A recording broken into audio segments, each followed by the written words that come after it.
Malo sem zadihana po tem vzponu na tale hrib. Sem na kraju, ki se imenuje Pater Noster in tukaj je molitev Oče naše napisana v več kot 100 jezikih.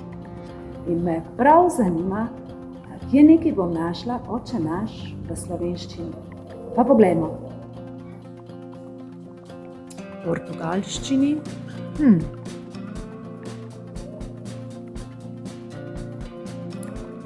Vidim še slovensko. Dajmo še tukaj. Aha, zdaj je pred nami kapela.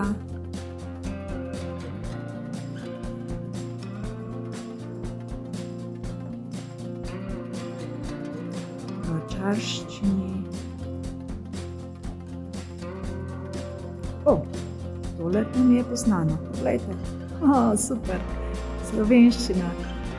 Takoj na levi strani pri vratih. Pa res čudovito mesto.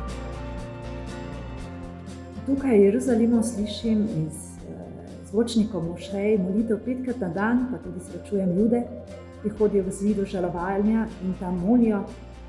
Nam pa je Gospod pri krstu podaril Svetega Duha, ki kliče na nas neprestano Aba, Oče, tako nam pravi Sveto pismo.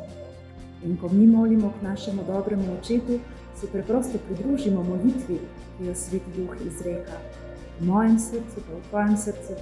Zato vas vabim, da v teh poletnih dneh najdete 5 ali 10 minut časa in se zahvalite Gospodu, ker je tako dober z nami, da smo vsi njegovi otroci. Lahko pa se pridružite tudi poletni akciji in poslušate Božjo besedo.